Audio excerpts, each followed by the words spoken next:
Well, hello. Today is Saturday, December 5th, and we do have a birthday today. Today is Linda McKenzie's birthday. Linda gets a song. Happy birthday to you. Happy birthday to you. Happy birthday, dear Lindsay. Happy birthday to you. Cha-cha-cha. Well, I hope you have a great day. I don't have any plans today. I have on my menu that I was going to go to Panera's to get soup and sandwich. I don't feel like going anywhere today. It's kind of like a dreary day. It's not really snowing. It's not really raining. It's just a let's stay home and stay warm kind of a day. I don't know if we've all had those kind of days. I feel fine. I don't feel like sick or anything like that. I just feel like today's a good day to sit down and read. And so that's my plan today. I'm going to read my book. On my Weight Watchers meeting highlight earlier today, I had told you that I was reading this book, which I am. This is my reading in this TV room book. And then I'm also reading this book, which is the reading in the living room book. And when I was talking about this book and my meeting highlights, I was explaining what was going on in this book. So this is the book about the man that was accused of murdering his ex-wife and how he moved back to his family estate in Maine, or just outside of Boston, rather. And he's trying to, make him show that he's not guilty. That's that book. This book is about a police detective from Boston. Coincidentally, they're both from the Boston area. That is a retired police officer, and he buys an inn on top of a little hill with a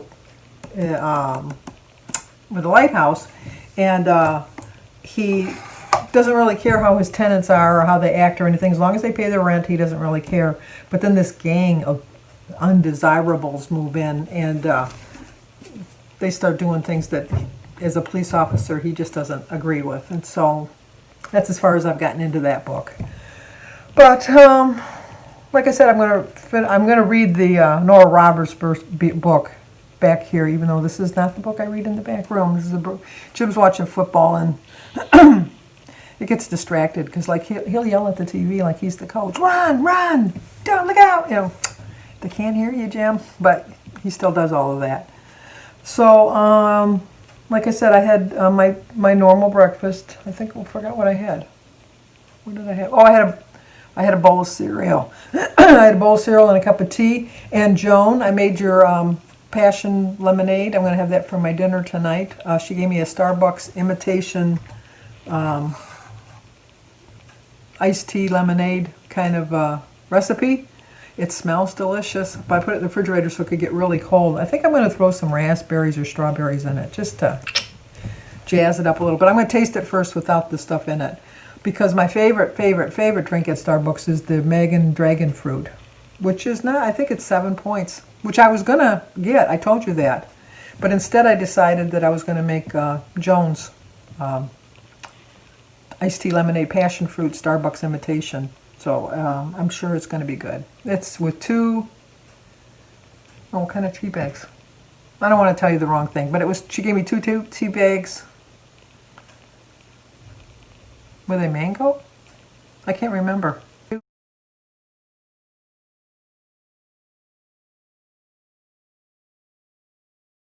But anyway, you steep 32 ounces of water.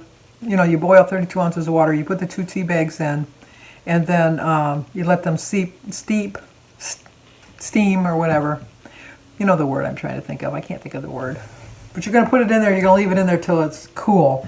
And then you're going to add another 32 ounces of water, and you're going to add the rest of the family size Crystal Light. And then you mix that up, and then you put it in the refrigerator. And so I'm looking forward to that. I don't know what I'm going to have for dinner instead, since I don't want to go out. I'm thinking I'm probably going to have a grilled cheese sandwich with some tomato on it, and then a little side salad. That's what I'm planning. Because I had a great loss. I lost 1.8, which was half of the 3.6 that I gained last week. I was hoping for 2.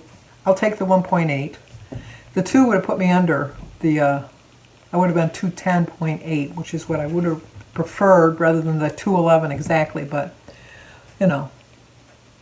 I paid the price. you like Judge Judy says, you ate the steak. So, and I ate the steak last week along with the cake and the everything. So, the thumbnail was Jim and I seeing Santa Claus last Christmas. It was like, we went to Cabela's to pick up a store pickup that I had ordered something, and they weren't coming out for some reason. I don't know what the deal was. So we ended up going in the store. We put our mask on and went in the store. And they had a Santa Claus in there. That's where we had our picture taken last year with Santa Claus, is at Cabela's. And they had Santa sitting on a rocking chair, and then a big plexiglass in front of him. And then like a little stool, not stool, like a step type of thing. And there were some little ones sitting there getting their picture taken. So it looked like they were sitting in front of Santa. Not on his lap, but sitting in front of Santa. And then they take the pictures for free. So if you don't like them, you don't have to worry about it. So you got nothing to lose. But they were all excited to see Santa, and kids adapt so well. They just felt that was kind of normal. So, which was good, because I was kind of worried about the kids with Santa Claus this year. Because Santa's still going to come, but hopefully to everybody. But I don't know if these lawmakers don't send out some kind of help for these poor people that, like they're not going to have Christmas. I don't think that they have in good conscience that they could go back into their big old houses with their big roaring fireplaces and their great big huge trees and open up their grand presents, knowing that it wasn't even their money they had to give up. It's money that we've paid. But anyway, I'm not getting onto that. I don't want the check for me. I just want it for people that really absolutely positively need it, because trust me, there are people out there that need it. And Valerie Reese did a video that she was showing all of the donations that she got, that the Salvation Army had gotten, and how they had set it up to, like, for people to pick it up and that. And I had told her in my comments that it's so nice to see that there's so many people that are so generous that, like they took the time, they took the list that the little kids had made and dropped the stuff off at Salvation Army, and Salvation Army had wrapped them up and put them in little bags, and so that their parents can come and pick them up. And I says it was so nice to see. I'm going to share the video in the link down below. You need to go over there and see it, because it really touches your heart to see the generosity of some people. It was nice to see that there was so much generosity in the world, but it was sad to see that there was that much need in just her own little community, not even the whole state, just her own little community. And that's what the lawmakers in Washington need to see. They need to see that video, and then they need to get off their butts and approve something for these people, because it's... Anyway. But I'm going to share two stories today. One of them is a Christmas story, one of them is not a Christmas story. Not the Christmas story, Janet M. And her comments yesterday was telling me about when she got married, she had two priests. When my brother Michael got married to his first wife, who's still part of the family, because, like in my family, it doesn't matter if you get divorced, you're still part of the family. But she was Lutheran, she still is Lutheran, and my brother is Catholic. So when they had their services, they wanted... she wanted her minister from her church to preside over the nuptials, and my brother wanted the priest to be a part of their nuptials. And so we had the two different religions. So it was interesting nuptial service. But my son Danny, who was 3 at the time, and Holly, my brother Patrick's daughter, was also 3, and they were the ring bearers. And they had everything going perfect. It was just like, it was perfect, it was going to go. And they had everybody all lined up, and Holly had the little basket with the petals of flowers that she was going to throw, and Danny had the little pillow with the rings on it, and they were all set to go up the aisle. And it was like this, they started in the back part of the church, and then they walked up here, and then they made the turn, and then they walked up the aisle that way, up to the altar. And then when they got to the altar, it was kind of like a little bit off to the side. So they're getting all ready to go, and the bridesmaids start going, and all of that. And then it was time for the ring bearer and the flower girl to go up the aisle, and neither one of them wanted to move. They go, no, we're not going. We're not going. And we had rehearsed it and practiced it, and they knew it, and they knew when they got to the altar they were going to get a treat. You know, they knew the whole thing, but they still were refusing to go because they wanted me to go up with them. And I go, I can't go up with them. I'm not part of the wedding party. Because my brother was part of the wedding party, and then his wife was part of the wedding party too, so that's why I had the two little ones. And so I did one of those little duck walks, you know, like when you get down like this when I was young. I was what? Danny would have been, I would have been 28. I was young. I was spring. Even though I was overweight, I was young. And so I got down, like really down to their level and was like walking like this so that you couldn't see me over the pews. And so then when we got to the part where you could see me, I got down on the floor and started crawling along with them. So it's just like, and so then when I got to the thing, and I kept going a little bit slower as we were getting to the part where the rest of the church would see me, you know, like they could see me at that point. And at that point, they didn't realize that I wasn't following them anymore. And they did make it up to the altar, and they gave them their little treats, and then they went and sat on the side. My legs are so sore. My knees. I put a run in my nylons. It was just like, and then afterwards, people said, you know, we saw you. And I'm thinking, no, he didn't. And they go, yeah, we saw you. You were going like that. But I just wanted their wedding to come off without a hitch, and I thought that this is just one way to get them up the aisle. And so it was, like I said, it was a beautiful ceremony. Holly and Danny just sat in the pew. They're eating their little candy bars. And they didn't get messy, which was good, because they had to get pictures later on. That's what they were afraid of, that they were going to get messy. But they did that pretty good. So anyway, Janet, thank you for reminding me of a memory, because I did kind of forget that memory. But let me see. We're going to talk about something else. Oh, I could talk about...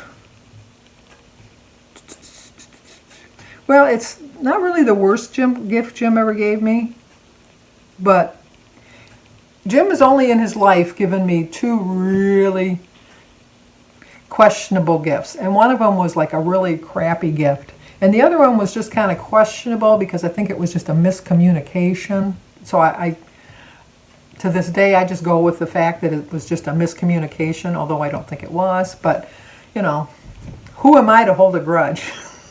But this one particular Christmas, Jim had been laid off. Jimmy was 2, because he turned 2 in October. So he was 2. So he would have been, what, 26 months old.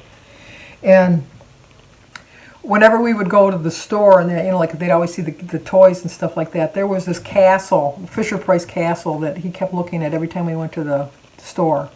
And it had like all the little kings and queens and the horses and the knights and all that. And it was this beautiful castle, which Jimmy still has to this day. He has that because that was his favorite toy. Danny has this Tonka truck that was his favorite toy. He still has it. And Christy had a doll that she called Bobby Joe, which was a cheap doll. It was one of those cloth dolls with a plastic face. She fell in love with it, and I don't know why I gave it to her, but she just fell in love with it. She still has that. So they do have their favorite toys. Just on a really quick note, Jim's mother, for his whole life, saved his very first toy, which was a little stuffed Rudolph. Was it really little stuffed Rudolph, the red-nosed reindeer. And she gave it to him the first Christmas we were married. And Jim always put it under the tree. And then when we moved, we got married in 71. And then when we moved in 76, we lost the reindeer somewhere. I don't know where we lost it. We lost it in the move. And Jim always says that I lost it on purpose, which I didn't, because it was old and it was all, I mean, I know it was a memory thing, but I didn't do anything with it, honest. Girl Scout honor, I didn't do anything with it. I don't know where it went. We did go back and ask them if we left it in the basement, you know, like, and they said no. So unless it was left on the moving truck or something, I don't know. But he doesn't have that. And I have my original Christmas ornaments. I have 3 of them from when I was living at home when I was little. And they're in the death book. One's a little rocking horse, one's a little snowman, one of those little glass snowmans, and one's a little toy soldier. And so my kids have those in the book that they know they're going to get. But anyway, so where was I going with this story? I forgot where I was going. See, you know, I can remember long ago. But oh, okay, now I remember. Who did I say was asking me this? Somebody was asking me this. Oh, Carol Johnson. Carol Johnson asked me my favorite Christmas gift, which I said yesterday was my clock, I think. Well, that was the first gift I ever got. It was my favorite Christmas gift. But I think I've had other favorite Christmas gifts, but that's not what I was going to tell you about. I think I just came up with this one at the top of my head. I do think I just thought of this at the top of my head. But anyway, it's neither here nor there. I thought there was a least favorite. Oh, yeah, it was. Rosie Mural was my least favorite gift. Sorry, Rosie. You knew I'd get back to you. You knew that I always go off on a little tangent. Oh, look how long I've been talking already. But anyway, so this one particular Christmas we had gone, and Jimmy really wanted this. And Jim wasn't working. We used our unemployment checks all months to pay like the bills. And we were waiting for the one just before Christmas. And back then you had to go stand in line at the unemployment office. And it was like not quick. And when he finally got his check, and because his day was the 23rd, when he got his check and got home, the banks were closed, so we had to go on the 24th, and I was just praying that the castle was still going to be there, because we didn't even have the money to put it in layaway. And fortunately, it was there, obviously, because I told you Jimmy still has it. But we got him the castle, and then we got him this little garage thing that folded up like a little thing that you could carry, and had the little cars, and it had like a garage that went down the little ramp and everything. It was really a cute little thing. I got in a couple other things. Luckily, the dime store, once again, come to the rescue, so I was able to get them like little cars and little things like that. So the two big things were the garage and the castle. And then we got home, and by the time we got home, it was time to, he was too little back then to have like a present Christmas Eve. He was too little. He didn't know about that. But we hurried up and we went to Jim's parents' house for Christmas Eve. And then we went to midnight mass. And by the time we got home, it was like 1 o'clock in the morning. And I thought, I still got to wrap all these gifts. So we wrapped all the gifts. I wrapped all the gifts. Jim went to bed after I put Jimmy to bed. Jim went to bed. And I got all the gifts wrapped. And like I said, that we knew that we were going to have so much money for each other. And so we only had $10 extra for each other. So we had told each other that we were going to get something for each other that was worth $10. That was it. That's all we had to spend on each other, which $10 even back then was a lot of money. So Christmas morning, I got to bed about 5:30 after I got done wrapping and put everything under the tree, and then Jimmy got up at 6. So I was like, time to make the donuts.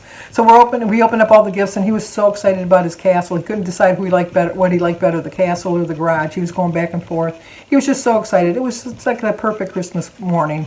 And then I gave Jim his gift, and I had bought Jim, I had borrowed the money from my mother because I knew that I was going to pay her back.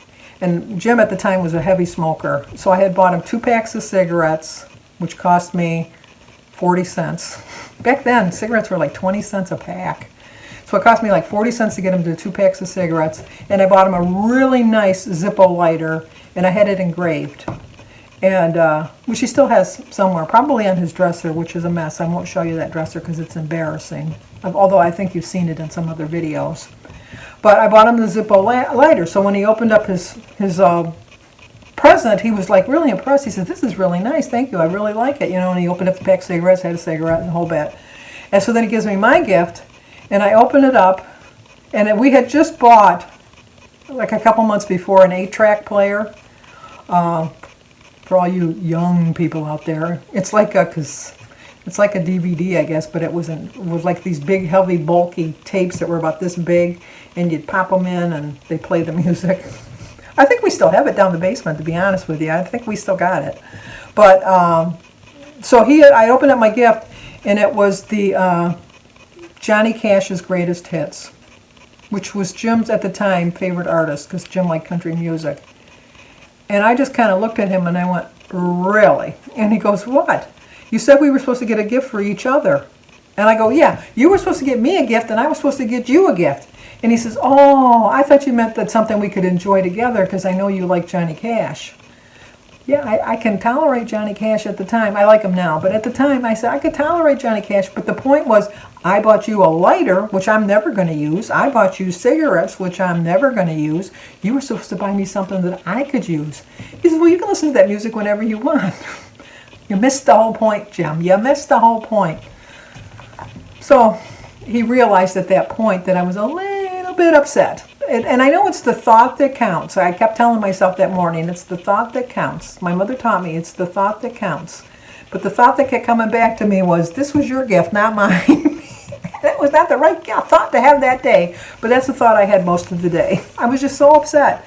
And I think it came through because other than the one year where I got the crappiest of all crappy gifts, which I'll tell you another day, he's given me like excellent gifts. Excellent. And they're not anything for the both of us unless it's something I've asked for that's for the both of us. He's realized that when I said that the both of us could like, for each of us, that I didn't mean that something that we would share, but it was still a good Christmas. It really was. I had Jim, who I loved, with me. I had my family when we went there in the afternoon. I had the excitement of Jimmy. It was a good Christmas after all. So, okay, talked too long yet again. My videos this week are way too long, way too long. I apologize, but I wanted to share 2 stories with you today. So I'm going to make a menu again for next week because obviously it worked for me this week. I'm going to work on that tonight and I'll share that tomorrow morning. And still got to decide what I'm going to have for dinner. I haven't really thought about it too much, but I'll just throw something light pointed together here. I can find something. I know that.